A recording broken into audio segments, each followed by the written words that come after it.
ದಾವಣಗೆರೆ ಹಾಗೂ ಬಾಗಲಕೋಟೆಯಲ್ಲಿ ಇವತ್ತು ಬೆಳಿಗ್ಗೆ 7 ಗಂಟೆಯಿಂದ ಮತದಾನ ಪ್ರಕ್ರಿಯೆ ಆರಂಭ ಆಗೋಗಿದೆ. ಹಾಗಾಗಿ ಈಗ ಸದ್ಯಕ್ಕೆ ವೋಟಿಂಗ್ ಕೂಡ ಬಿರುಸುಗೊಳ್ತಾ ಇದೆ. ಬಾಗಲಕೋಟೆಯಲ್ಲಿ 11 ಗಂಟೆವರೆಗೂ ಕೂಡ 27.83% ಮತದಾನ ನಡೆದಿದೆ. ದಾವಣಗೆರೆ ದಕ್ಷಿಣ ಕ್ಷೇತ್ರದ ಉಪಚುನಾವಣೆ ಇದು. ಬೆಳಿಗ್ಗೆ 11 ಗಂಟೆವರೆಗೆ 22.1% ಮತದಾನ ಆಗಿದೆ ದಾವಣಗೆರೆ ದಕ್ಷಿಣದಲ್ಲಿ. ಇನ್ನು ಬಿಸಿಲನ್ನು ಲೆಕ್ಕಿಸದೆ ಮತಗಟ್ಟೆಗೆ ಧಾವಿಸುತ್ತಿದ್ದಾರೆ ಜನ. ದಾವಣಗೆರೆ ಬಾಗಲಕೋಟೆಯಲ್ಲಿ ಇವತ್ತು ಬೆಳಗ್ಗೆ 7 ಗಂಟೆಯಿಂದ ಸಂಜೆ 6 ಗಂಟೆವರೆಗೂ ಕೂಡ ಮತದಾನ ಪ್ರಕ್ರಿಯೆ ನಡೆಯಲಿದೆ. ಇವತ್ತು ಬೆಳಗ್ಗೆ 7 ಗಂಟೆಯಿಂದ ಈಗಾಗಲೇ ಮತದಾನ ಆರಂಭ ಆಗಿದೆ. ಈಗ ಬಾಗಲಕೋಟೆಯಲ್ಲಿ 11 ಗಂಟೆವರೆಗೆ ಅಂತಂದ್ರೆ ಬೆಳಗ್ಗೆ 7 ಗಂಟೆಯಿಂದ 11 ಗಂಟೆವರೆಗೂ 27.83% ಮತದಾನ ಆಗಿದೆ.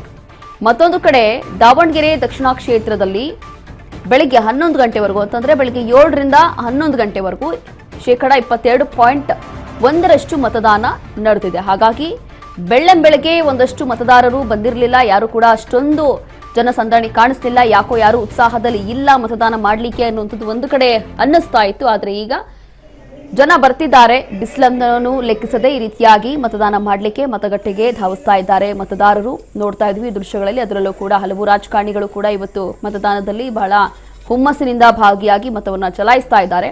ಇದೀಗ ದಾವಣಗೆರೆ ದಕ್ಷಿಣ ಹಾಗೂ ಬಾಗಲಕೋಟೆಯಲ್ಲೂ ಕೂಡ ವಿಶೇಷವಾಗಿ ಬಾಗಲಕೋಟೆಯಲ್ಲಿ ಅತಿ ಹೆಚ್ಚಾಗಿ ಮಹಿಳಾ ಮತದಾರರು ಇರೋದ್ರಿಂದ ಮಹಿಳಾ ಮತದಾರರು ಕೂಡ ಬಹಳ ಆಸಕ್ತಿಯಿಂದ ಬಂದು ಒಂದು ಮತದಾನವನ್ನ ಚಲಾಯಿಸ್ತಾ ಇದ್ದಾರೆ.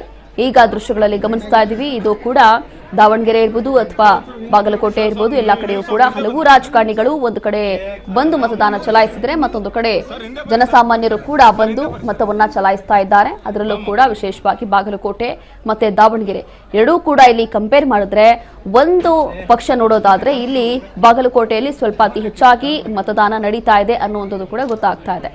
ಕಾರಣ ಏನು ಅಂತಂದ್ರೆ ಇಲ್ಲಿ ದಾವಣಗೆರೆ ಒಂದು ಪ್ರತಿಷ್ಠೆಯ ಕಣ ಹೌದು, ಆದ್ರೆ ಇಲ್ಲಿ ದಾವಣಗೆರೆ ಮತ್ತೆ ಬಾಗಲಕೋಟೆಗೆ ಕಂಪೇರ್ ಮಾಡ್ತಾ ಹೋದ್ರೆ ಎಲ್ಲೋ ಒಂದು ರೀತಿಯಾಗಿ ದಾವಣಗೆರೆಯಲ್ಲಿ ಜನ ಅಷ್ಟೊಂದು ಆಸಕ್ತಿ ತೋರಿಸ್ತಿಲ್ಲ.